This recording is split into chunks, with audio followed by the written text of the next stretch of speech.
Good evening. Hate to break up a good conversation, but it's 6:30. It's time to begin. I want to welcome everyone. We're excited about tonight and excited about this series that we're launching. We want to welcome everyone.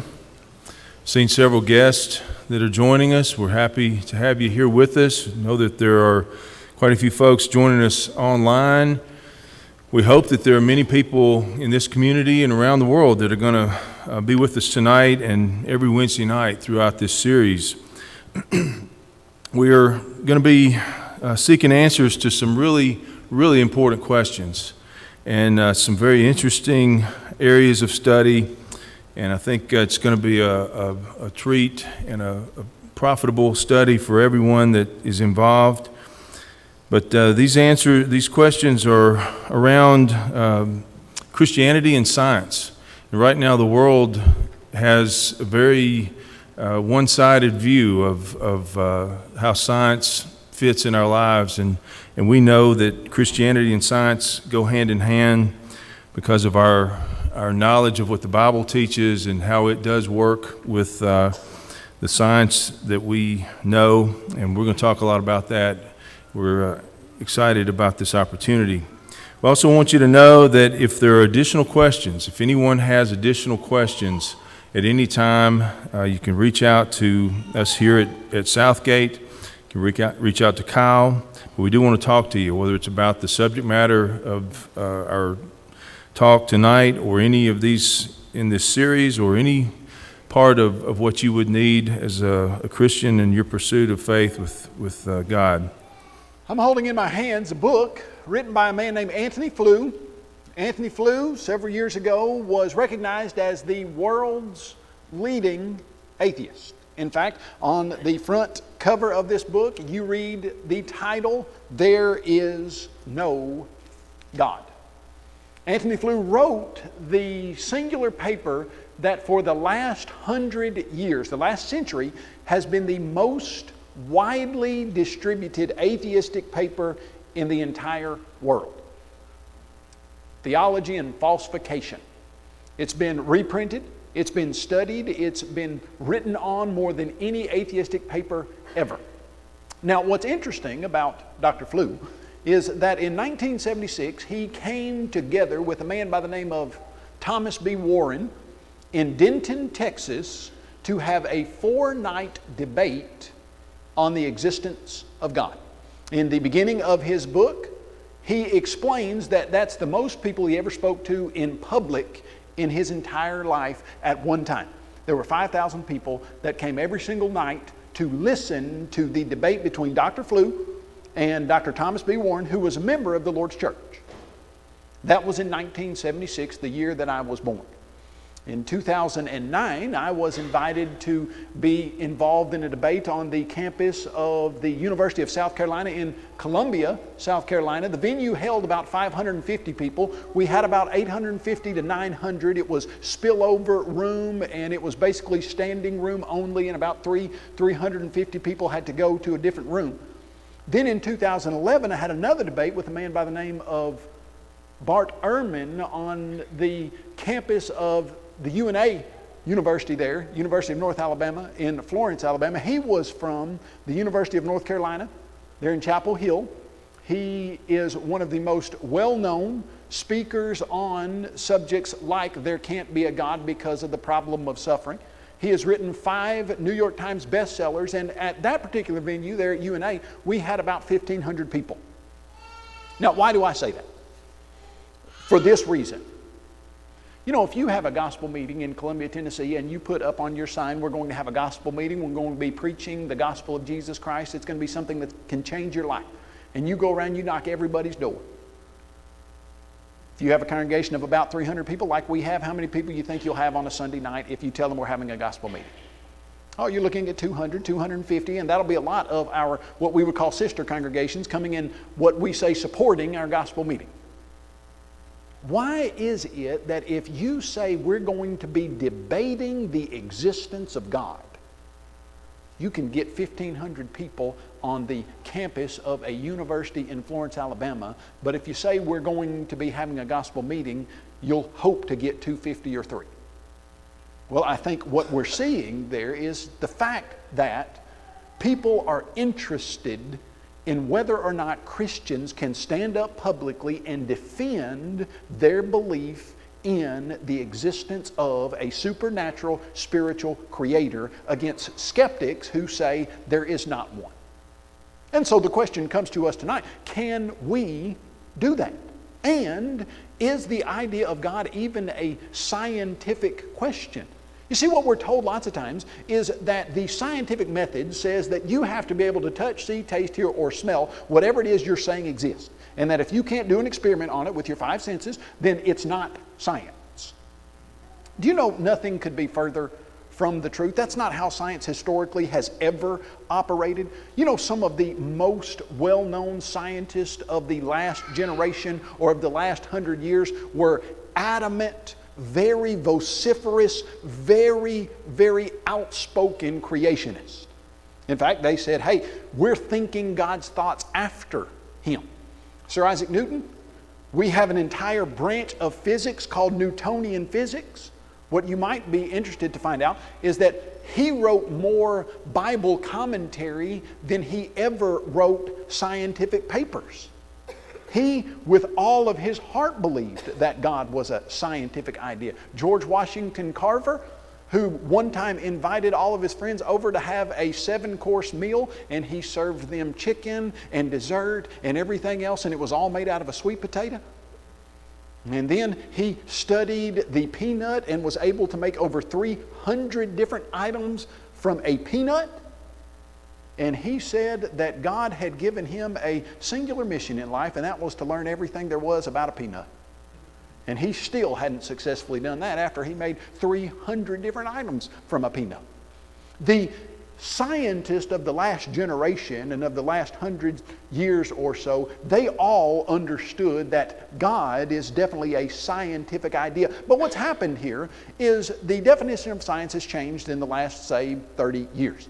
In the last 30 years, people have said it's a scientific idea if you give a completely natural explanation without resulting or without saying that there's a supernatural explanation. So they said you can come up with any explanation you want. You can say aliens seeded the planet from millions of light years away. You can say there was a huge explosion, and it's all scientific as long as you don't say there's a God. Because God wouldn't be a natural explanation. You know what's interesting to me? It's kind of like what has changed in science is it's been limited. And we're going to say science because real science, what we're going to see tonight, shows that you can definitely identify a way to come to a real conclusion. And here's what modern science has done. They've said, okay, you can give us any explanation except one that gives you a supernatural entity. And it'd be like doing this. You go to somebody's backyard and you find an apple. And you look at the apple, and the apple has a bite out of it. And you have this apple with a bite mark out of it, and it's in someone's backyard. And the person says, okay, you can explain how this apple got here in any way you want to. You just can't say the person who lives in this house took a bite out of it. Okay, so you happen to run across some dental records, and the dental records of the teeth of the person that lives in the house matches the bite mark perfectly. You have fingerprints on the apple that match the person's fingerprints in the house, and everything points to the idea that the person in the house took a bite of the apple and threw it in the yard. And they say you can give any explanation you want. You can say it hit a tree, bounced off a rock, and bugs started nibbling on it, and that's what made this particular. You can use any explanation you want. You just can't say it was the person who owns the house. We say when you start doing that, then you're limiting the idea of science. The fact of the matter is, the real definition of science, it comes from the Latin word, and it means the study or the search for knowledge. Now, what's interesting to me is that Anthony Flew, in his book, says, I have always done one thing. And what I have always tried to do is follow the evidence where it leads. And what I'd like to suggest tonight is that that's what every one of us should determine that we will do. We will follow the evidence where it leads. You see, lots of times you're told that if you're a Christian and you have faith, then you're not an evidence-based thinker. Then really here's what's happened. You've allowed some preacher to stand up in front of you, and you check your brains at the door, and you come in and you sit on a pew and you open your head and you let that preacher dump anything he wants to in it, and then you close it and you walk out and you leave critical thinking at the door. That's what you're told is the case. But what we're going to discover is that's not what the case is at all. In fact, you have to be an evidence-based, logical, rational person to come to a reasonable conclusion that there is a God. Now, let me tell you what I mean by a reasonable conclusion. There are two ways you can come to a conclusion. You can come based on reasons, and you can come based on motivation that have no connection whatsoever to your conclusion. I believe in God because my grandma did, and she made the best fried pies I've ever eaten. Okay, is that a motivation for why you believe in God? Yes, you believe in God because your grandmother did, and she made the best fried pies in the world. My grandmother made the best fried pies in the world. She believed in God, therefore there is a God. Is that a rational conclusion? No, there's no evidence connection there. That's a motivation for you. I believe in God because I want to. I believe in God because it makes me feel good. I believe in God because my parents always have believed in God. I believe in God because people at my work do and I fit in better. Are there motivations that people can have for believing in God that aren't rational conclusions? Absolutely positive. But to follow what the idea of biblical faith is, you have to rationally and reasonably look at the evidence that then forces you to the conclusion, therefore God exists. Now, let's move into this idea of God being a scientific idea. Do we study things or look at things scientifically on a regular basis that you can't touch, see, taste, hear, or smell? Oh, all the time. The entire thesis of forensic science is that you arrive on a crime scene and the person who perpetrated the crime is not there, is the person. I mean, if the person was there, then you would just apprehend them right there. You would have all that you needed. Okay, when you arrive on a crime scene doing forensic science, you're looking at things that the criminal left. You're looking at fingerprints. You're looking at tire marks. You're looking at DNA blood drops or something of that nature. The criminal's not there. You can't touch, see, taste, hear, or smell the criminal. You are just trying to find traces that the criminal left. Now, would any of us, if we're walking on a beach and we look down and we see some footprints, and those footprints are going in a straight line, it looks like it's a left foot, right foot. You can see that there are 5 toes on each of the footprint. There is a heel, there is an arch. Now, who would look at footprints on a beach, look up the beach and not see a human and say, these footprints couldn't have been made by a human because we don't see the human? Can you know something about a human that makes footprints without ever seeing the human? Oh, absolutely, positively. In fact, if you have enough good information and equipment, number one, if you measure the distance between the prints, what could you tell about the individual that left them? The approximate height of the individual. If you had something that would measure the density of the sand and give you a depth at which the prints sunk in, then you could tell approximately how much the individual weighed. If you then could count the little prints on the front of the footprint and see that they had toes, you could tell they had 5 toes on each foot. You could tell that they had a heel and an arch. You could tell all kinds of things about the individual that made the footprints and never see the individual. And yet, that would be extremely scientific, and an approach that everyone would recognize would be something that would be appropriate to come to a conclusion. So, here's what we're going to do. We're going to ask the simple question, if there is a God, what would you expect to find in the universe? Here's what we're told right now. In the beginning was matter. And matter begot the amoeba, and the amoeba begot the worm, and the worm begot the fish, and the fish begot the amphibian begot the reptile begot the lower mammal begot the lemur begot the monkey The monkey begot the man who imagined God. This is the genealogy of man. That's almost word-for-word quote from a man named George Smith. And George Smith says that in the beginning there was nothing, and then somehow that nothing popped into life, and that life changed from one kind of life to another kind of life over multiplied millions of years. Well, where did that initial stuff come from? Well, if you back up just a little bit, you ask the cosmologists, the people who study the origin of the universe, what they're going to tell you is that 13.82 billion years ago, there was a tiny something called a singularity that exploded, and that explosion called the Big Bang caused everything that you see in the universe. Initially it was just hydrogen atoms, and then they exploded in stars and cooked up all the other elements and things like that. And that's where the universe came from, according to the top thinking scientists at the present, that there was a tiny ball of, well, they don't know what to call it, just a tiny ball of something. They call it a singularity that exploded. Now here's the problem. The problem is there's another idea that's much more scientific. In the beginning, God created the heavens and the earth was without form and void, and darkness was over the face of the deep, and the Spirit of God hovered over the face of the waters, and God said, "Let there be light," and there was light. And God divided light from the darkness, and the light He called day, the darkness He called night, and evening and morning, day one. And so we just need to ask some simple questions.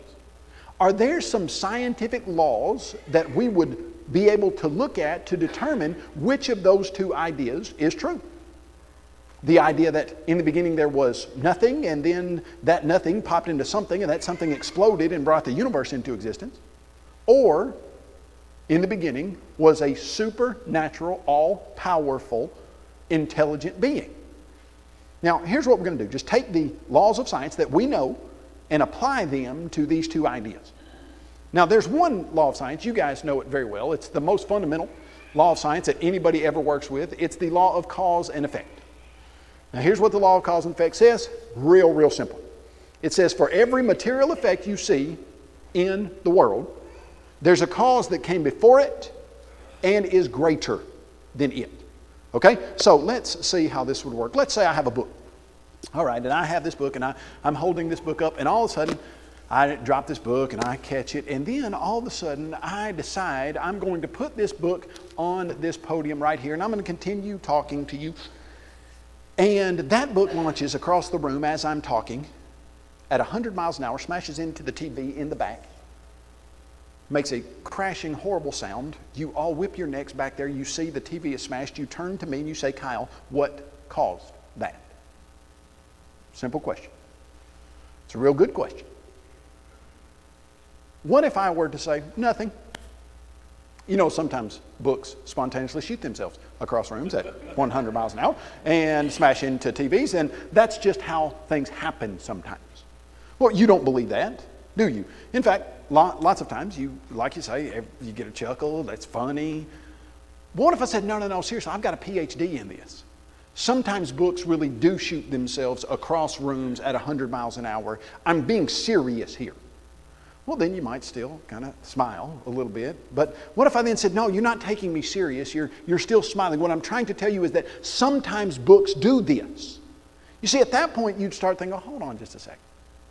We know some things about the way the physical world works, and we know that books don't spontaneously shoot themselves across rooms at 100 miles an hour. That just doesn't happen." But then when you go to the people who claim to be using scientific laws to answer questions, and you say, where did that original stuff that exploded come from? Here's what they say. It popped into existence out of nothing. And you say, well, hold on just a second. You mean to tell me that the law of cause and effect says that for every material effect, there has to be a cause that came before it and that was greater than it? You have this thing that you say popped into existence out of nothing. What caused it? Well, I don't know if you remember Stephen Hawking. Stephen Hawking had Lou Gehrig's disease. He was on the Curiosity television program. He was a theoretical physicist. He passed away several years ago. But he was recognized as the world's leading theoretical physicist. And he wrote a book called The Grand Design. And in the book, The Grand Design, here's what he said. He said, stars like the sun don't spontaneously pop into existence. He said, black holes don't spontaneously pop into existence. But whole universes do. He literally said an entire universe pops into existence spontaneously without a previous cause. Now, that's a problem, because that is unscientific. Here's what we know about everything in the physical universe. If you have a material effect, it has to have a cause that came before it, and that was greater than it. We've got a material effect. What's the material effect? This material universe. Now, if you have a material effect, you've got to have a cause for it. It can't have caused itself. It can't have spontaneously popped into existence from nothing. But whatever caused it can't be material. And so you've got to have something that doesn't act like matter. It's interesting to me that in my debate with Dan Barker, he said, yeah, okay, you've got that original stuff, but it didn't act like stuff. Well, what's it act like? Well, it acts like something more than just stuff. Okay, it acts like more than matter. Like something that would like be super material. Like super matter. Okay. It acts like something more than nature, something that would be super natural. You see, that's the whole point. There has to be a cause, and what everybody recognizes is it cannot be a material cause. And so you have to have a cause that came before the universe, but it can't be a physical cause. And so what do you have to have? Something that acts more than physical. Well, isn't that what we've always said God is? A super matter cause, a super nature cause, something that is more than matter. You know, there's a second problem for this Big Bang idea. Not only do you have to have a cause that comes before the effect, but you have to have a cause that's greater than the effect. Now, go back to my illustration, work with me. Suppose there again, you're listening to me and the book is right there on the podium and you are wondering what is happening in the discussion, etc. And the book shoots across the room, again at 100 miles an hour, smashes into the TV. You flip around, you say, Kyle, what caused that? This time I don't give you the absurd statement that nothing caused it. This time I say, here's what happened. While you were paying attention to me, a tiny speck of dust landed on the edge of that book, catapulted it across the room at 100 miles an hour, and that's why it slammed into the back TV. Now I gave you a cause that came before it. What's the problem? It's not big enough. You know, the Mississippi River doesn't turn muddy because a frog jumps into it. A UPS truck does not come to a screeching halt because a mosquito slams into the grill. It's just not big enough. Now, here's the question.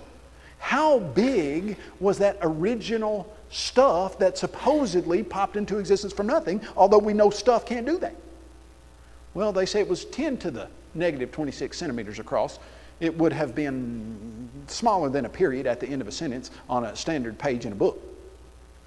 Okay, so something smaller than a period at the end of a sentence in a standard book that you say popped into existence from nothing, violating the first aspect of the law of cause and effect, then exploded and brought this entire universe into existence. Folks, how big is the universe?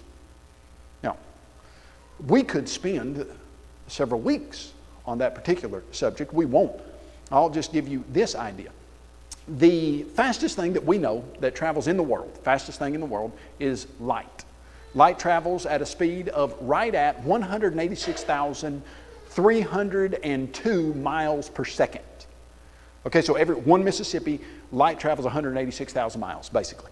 So that's 7 times around the equator of the earth in 1 second. If you count one Mississippi, light can go around the equator of the earth 7 times in 1 second. One Mississippi, it's done. Now, a light year is not a measure of time. It's a measure of distance. It's how many miles light goes in a year. Now, this number gets so big I don't even really understand it, but it's something like 586 quadrillion.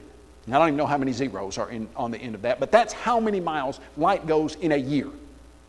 Now, let's say you're traveling the speed of light and you're in the Milky Way galaxy.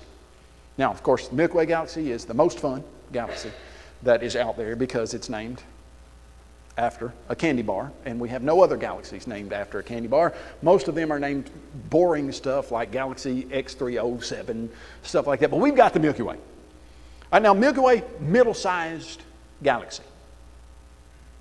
If you could travel the speed of light, if you could go as fast as light moves, the fastest thing anybody knows, and you started on one side of the Milky Way galaxy, and you could travel the speed of light, it would not take you 10 years to get across the Milky Way galaxy. It would not take you 20 years. It wouldn't take you 100 years. It wouldn't take you 1,000 years. It wouldn't take you 10,000 years. It wouldn't take you 50,000 years. Going across the singular Milky Way galaxy, it would take you 100,000 years traveling the speed of light to get across the Milky Way galaxy. Now that's one galaxy. In the Milky Way galaxy, they say that there are about 100 billion stars. Now, work with me on 100 billion stars. We'll put that number into perspective. If you got up every single morning and counted to 10,000, why you would want to get up every morning and count to 10,000, I don't know, but work with me. Let's say that you did. I have run into some kids that periodically they will come up to me after I do this lesson. They will say, I get up in the morning and count. And I'll say, really, you do? Well, what do you count? Nothing, I just count. And I'll say, well, what do you count to? Well, I counted 7,500 the other day. Okay, great. Maybe you do that. Get up, you count to 10,000 every single morning, and every single number that you list, 1, 2, 3, 4, 5, 6, 7, 8, 9, 10, 11, every single number counts as a star. You count to 10,000 every day, everyone counts as a star. To get to 100 billion, it's going to take you 27,300 years to count to 100 billion, and every one of those is going to count a star. Now, the sun's a middle-sized star. It's 1,000,000 times bigger than the earth. You can fit 1,000,000 earths inside the sun. Okay, pretty big. There are some stars that you can fit 1,400 suns inside of, so you can fit 1,400 million earths inside some of the stars, and that's just in the Milky Way galaxy. Now, it's going to take you 27,000 years to count them at 10,000 a day. Oh, and then about 5 years ago, they said, hold on a second. We didn't calculate on something. Now, I drive a little older GMC truck that I don't wash, ever. In fact, the other day, somebody in my family said, hey, you know, I'm not even sure I can ride in this thing. It's so dirty. And I looked around and I thought, yeah, you're probably right. So dirty.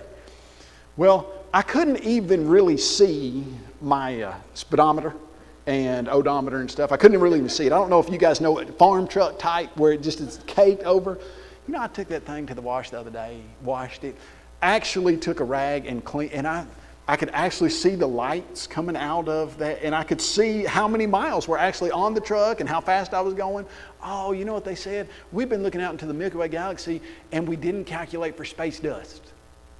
Just like I had all over my little odometer plexiglass thing. We didn't calculate that. We were wrong about how many stars are in the Milky Way galaxy. There are actually 300 to 400 billion. We were off by about 400%. 400 billion, now you're going to have to do 27,000 years times 4 just to count to the numbers of stars in the Milky Way galaxy. And that's one galaxy out of how many galaxies? Well, right now they estimate there are 100 billion. So now change that number, and every time you count 1, 2, 3, 4, 5, 6, 7, 8, 9, 10, it counts as an entire galaxy, some of which have 400 billion stars in them, 1,400 times the size of the sun. And how are we told that got here? From a tiny little singularity the size of a period at the end of a sentence that exploded and brought a universe that big into existence? No. That's not a scientific idea. In fact, there's a good reason why I'm not using this as evidence for the existence of God, but I am going to interject it here to show you how God explained to us a good approach to His existence was. There in Romans chapter 1, you look in about verses 20 and 21, the Bible says, for since the beginning of creation, His invisible attributes, things you can't see about God. You're looking at some footprints, you haven't seen God's feet, you haven't seen His legs, but what can you know about God? from footprints. His invisible attributes are clearly seen, being understood by the things that are made. Even his eternal, always had to be here, power had to be bigger than what we have. A tiny singularity that explodes out of nothing and supposedly brings a universe the size of ours into existence does not make scientific sense. It violates the law of cause and effect at every turn. But there's something else we know fundamentally, and every kid knows it. It's a scientific idea, but not a complicated one. Explosions don't cause order. It just does not happen. You got a 16-year-old. He says, Mom, I'd like to go to the movies with my friends. She says, okay, no problem. You just got to make sure that your room is clean. No, but saying something there for this particular 16-year-old, he has a room where he feels like clean means I have a path that I can walk from my bed out of my room, and that's what he considers clean. His mom does not consider that very clean, and it's a wreck. She knows how long it would take for him to clean that, and she says, okay, what time the movie? He says, it starts at 6:30. Mom says, all right, as long as your room's clean, no problem. So, 5:30 rolls around, she walks by the room, looks in it, not clean. She says, you still plan on going to the movie? He said, oh yeah, Mom, no problem. She said, I just looked into your room. He says, oh, I got it covered, no problem. 6 o'clock rolls around, he's supposed to be leaving about 6:15. She looks in, totally a wreck, still. She says, I guess you're not planning on going to the movies. He said, oh, I'm still planning on it. She said, I just looked at your room, it's a wreck. He said, Mom, I got this covered. About 6:13, she hears... The kid had taken a stick of dynamite, put everything in the middle of his room, stuck it under there, lit it, and blew it up. She walks in there, emergency situation, she's thinking he's dead, walks in there. What does she see? All the clothes that are supposed to be folded have been folded. The explosion caused the drawers to launch out, and the folding in the air landed them perfectly in the drawers. All the ones that needed to be hung on hangers are now hung. These shoes are placed together in the closet on the floor. That's what you get when things explode. Is that right? It's not right. You don't get order out of explosion, ever. Do you know there's not a singular time in the history of anything physical where order has been brought out of explosion? Now, this is a real problem for the atheist who says, yes, this whole universe came into existence from a big explosion, because this universe is perfectly designed for human life on planet Earth. Now, let me repeat, it's perfectly designed for human life on planet Earth. Everything's exactly right. In fact, they say, hey, we don't know what the deal is, but it looks like planet Earth's in a Goldilocks zone. And you said, what do you mean by Goldilocks zone? You remember Goldilocks, don't you? Well, she went to the Three Bears cottage and they were eating porridge, but the porridge was too hot and so they left. I grew up with my mom fixing some oatmeal. And I love my mom. My mom is a wonderful, wonderful lady. But in my mind, the oatmeal that we ate growing up, that's the closest thing to porridge that I think I can really have in my mind. I just remember, I didn't like oatmeal growing up. Now, I like it now. I love it. In fact, I order it in different places. But growing up, she would make it in a pan. And just in my mind, I'm sure this isn't how it played out, but like she would put a spoon in there and it would come out in a cylindric shape from the shape of the pan. And then she would carve little pieces of it into our bowls, and we would, try to put butter on it and milk and everything to try to drown it enough to make us not think we were eating oatmeal. I guess I thought if you could feed this to your horse after you got done with breakfast, then there's something's got to be wrong. Well, I've always thought I know why those bears left that porridge, because it reminded me of anyway. Goldilocks shows up and sits down at Daddy Bear's porridge, too hot. Mama Bear's porridge, too cold. Baby Bear's porridge, just right. Goes to the chair in the living room. Daddy Bear's too hard. Mama Bear's too soft. Baby Bear's just right. Continues to go upstairs to the bed. Daddy Bear's hard. Mama Bear's soft. Okay, here's what they say. Look, we don't understand it. We don't get it. It looks like everything's just right. Now, how does that happen from a huge explosion? They said, we don't know. It just did. Okay, then you say, okay, give me one explosion where you ever see order coming from an explosion. I remember watching Dan Barker try to answer this question. He was in a debate with Phil Fernandez, and he said, give me one example where an explosion brings order without any type of intelligence involved. He said, okay, I've got it. He said, when you put gas in a car, and that gas goes into the cylinder, the spark plug lights it and causes an explosion that makes the cylinder and the piston move and it turns the crankshaft. An explosion in a car makes order go. And everybody sat there for a second like, oh yeah, I guess you're right. And then Fernandez says, thank you for giving us an example of intelligent design being required for any type of order, because where'd you get the crankshaft? Where'd you get the piston? Where'd you get the engine? Who put that together? It didn't come from an explosion. Someone very, very intelligent built an engine that drives a car. One of the leading atheists in the country at the present can't give you a single example of where an explosion brings order into existence without intelligence. You know why? Because it doesn't happen. And yet when we look into this universe, if I had, for the next 5 weeks, we could talk about the design and intelligence inherent in what's going on in the universe. That your eyeballs are better than any camera that humans have ever designed. That your brain is better than any computer that anybody's ever seen. And if they were to make a computer comparable to your brain, it would take the energy that it takes to basically run an entire city. And then if they were to try to make the brain computer do what your computer does, wouldn't have anywhere close to the capabilities, and then couldn't really even get a good joke. Let's go back to Antony Flew. Thomas Warren was using this design argument with Dr. Flew. And he said, Dr. Flew, let me ask you a question. He put up a picture of a prosthetic limb, an artificial hand. And he said, Dr. Flew, did that prosthetic limb have a designer? You know, prostheses have come a long way.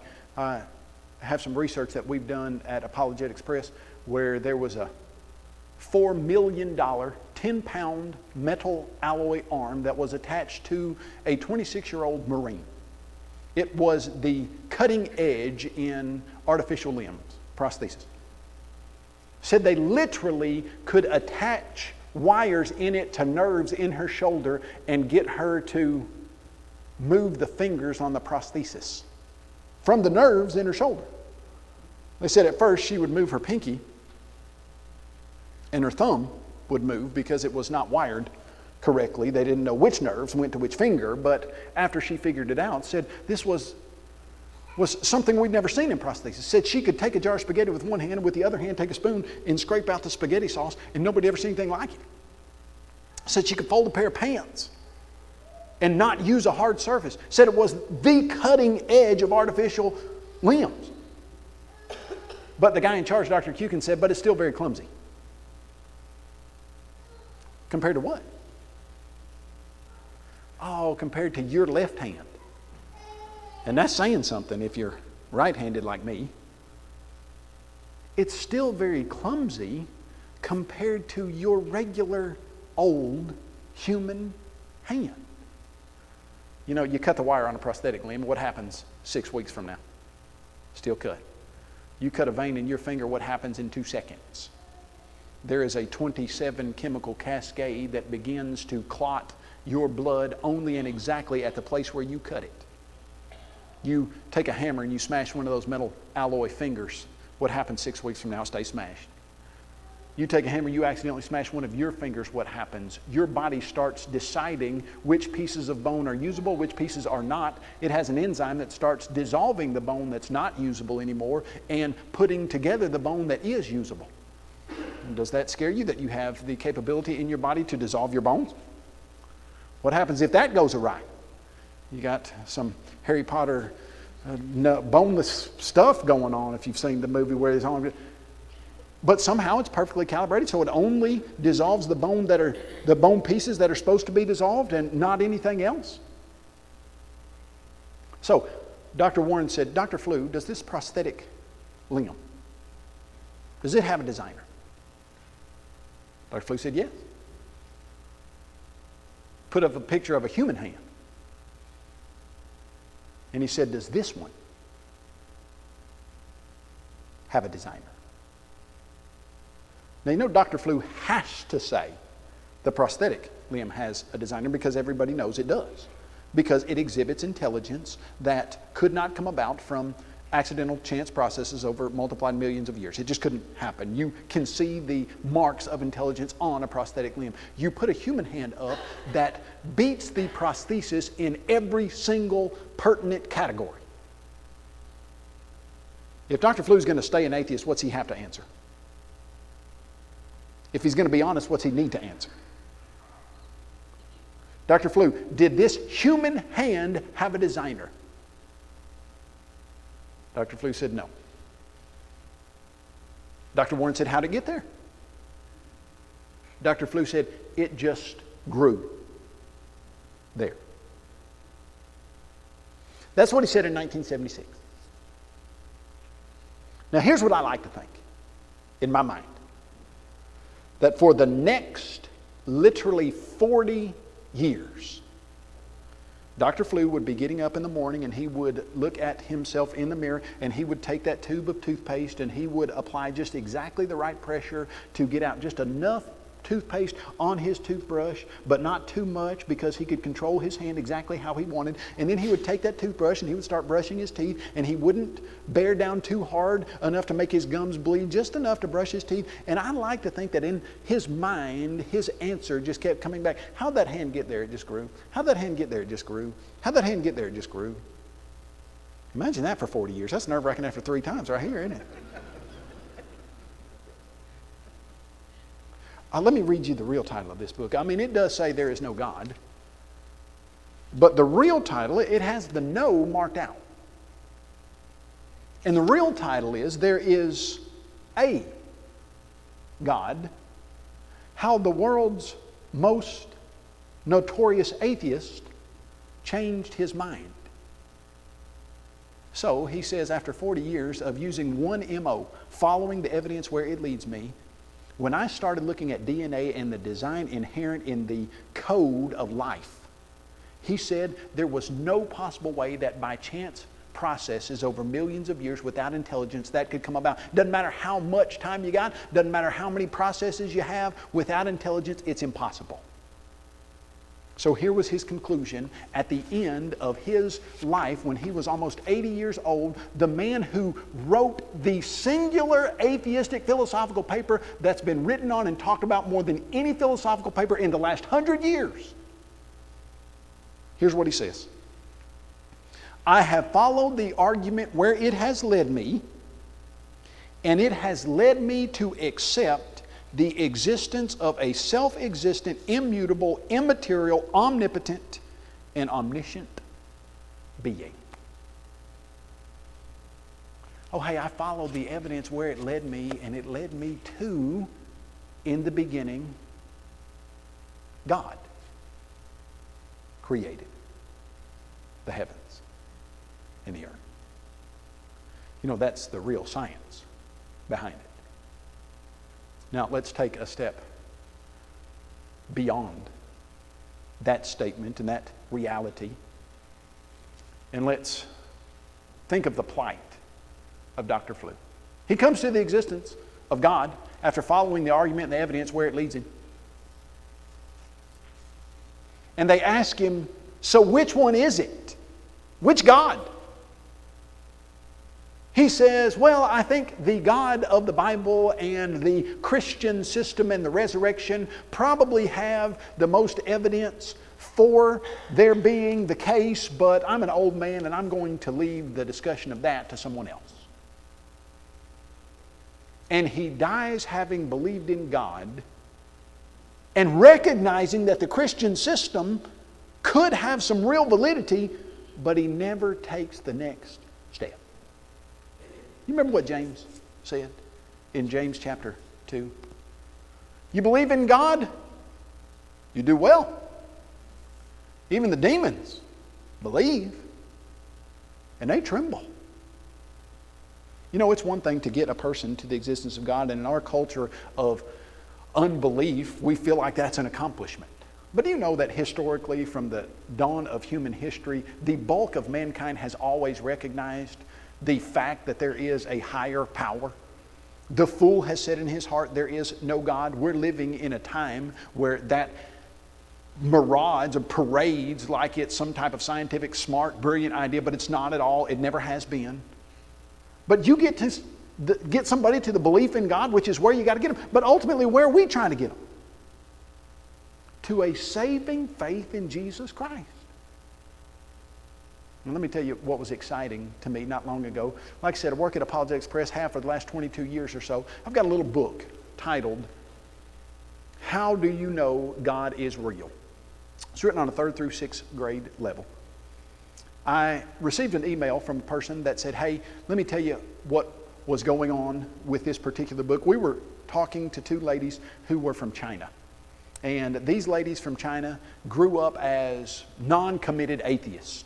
Basically people who their whole culture and their families had been atheistic, but they never thought through it, never really come to a conclusion on it. That's just what they grew up as.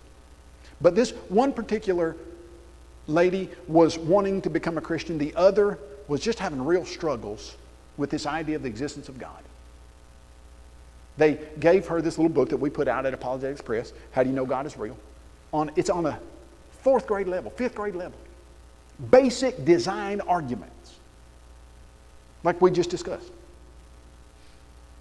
She wrote back about 2 weeks ago and said, I became a Christian. They said, well, what was the deal there? Weren't you having real struggles with the belief in God? She said, well, that book answered every question that I had about the existence of God, and she had become a Christian. Now, when you get a person to a belief in God, all you're doing there is getting them one step closer to what they ultimately need. And what everyone ultimately needs is a saving faith in the Creator who came into human flesh and gave His life for the spiritual salvation of every one of His creatures. Human creatures. God, the Creator, came in the form of Jesus Christ and died on the cross so you can live forever. And it was something that at 80 years old, Flew said, yeah, it looks like it might be an all right idea, but I'm going to leave it to somebody else. Have you done that? Have you thought, yeah, it looks like an all right idea, but I'm going to leave it to my wife? Yeah, it looks like it's an all right idea, but you know, my parents believe that. I might one day, but I don't really now, and I'm just not going to look into it any further. Do you have a committed saving faith that will obediently repent and be baptized into Christ for the forgiveness of your sins, believing that your Creator came in the flesh to die for you? Because if we get you to there is a God, and we get you even to the Bible as God's Word, but we don't get you to Jesus Christ is the Son of God who died for you, we haven't gotten very far, have we?